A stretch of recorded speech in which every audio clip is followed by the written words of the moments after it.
নমস্কার বন্ধুরা, আজও আমি একটা সুন্দর রেসিপি আপনাদের সাথে শেয়ার করব বলে চলে এলাম। ভিডিওটি স্কিপ না করে সম্পূর্ণ দেখতে থাকুন।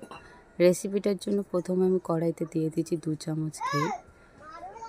এবার এখানে আমি অ্যাড করে দেব 1 বাটি লাচ্ছা। লাচ্ছাটা ঘিয়ের সঙ্গে খুব ভালো করে মচমচে করে ভেজে নেব। ঘি দিয়ে লাচ্ছাটা আমি মচমচে করে একদম লাল লাল করে ভেজে নেব, আর এভাবে নাড়তে থাকবো।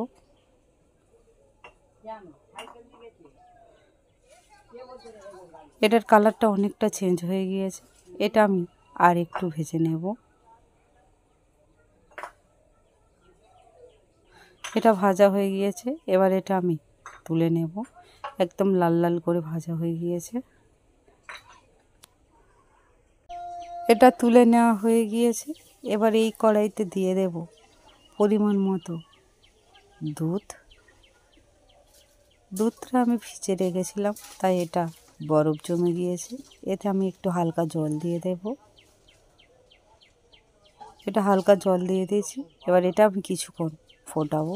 ফোটানোর আগে এভাবে নাড়তে থাকবো। এবার এখানে দিয়ে দেব 2 চামচ কাস্টার্ড পাউডার। আপনারা চাইলে এটা নাও দিতে পারেন। কাস্টার্ড পাউডারটা দিয়ে দুধের সাথে খুব ভালো করে আমি মিশিয়ে নেব। আমি এভাবে দিচ্ছি, একটু লাল লাল হয়ে থাকবে, আর ফ্লেভারটা কিন্তু অরেঞ্জের। এভাবে কিছুক্ষণ দিয়ে আমি আরও নাড়তে থাকবো।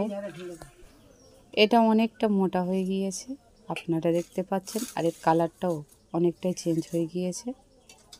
এটা আর আমি কিছুক্ষণ নাড়তে থাকবো, আর একটু ঘন হওয়া আসা পর্যন্ত। এবার এখানে আমি অ্যাড করে দেব চিনি। তবে এখানে যে যেমন মিষ্টি খেতে ভালোবাসে সেই অনুযায়ী দেবেন।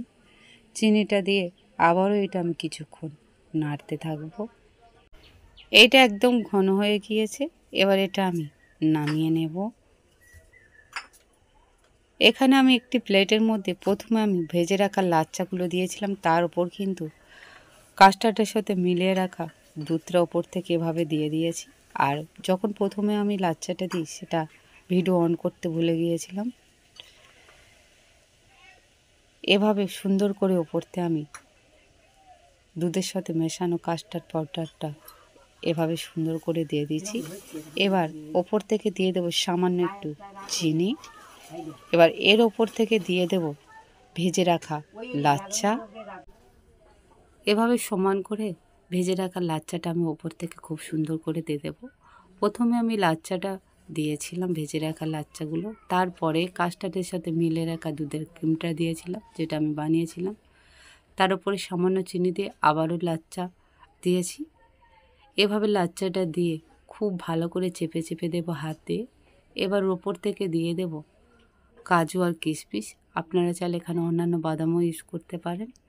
দেখতে সুন্দর লাগবে, খেতেও সুন্দর লাগবে। আমার নবাবী সেমাই রেডি।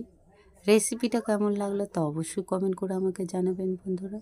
রেসিপিটি ভালো লাগলে লাইক, কমেন্ট, শেয়ার, সাবস্ক্রাইব অবশ্যই করবেন। ভালো থাকবেন, সুস্থ থাকবেন। ধন্যবাদ।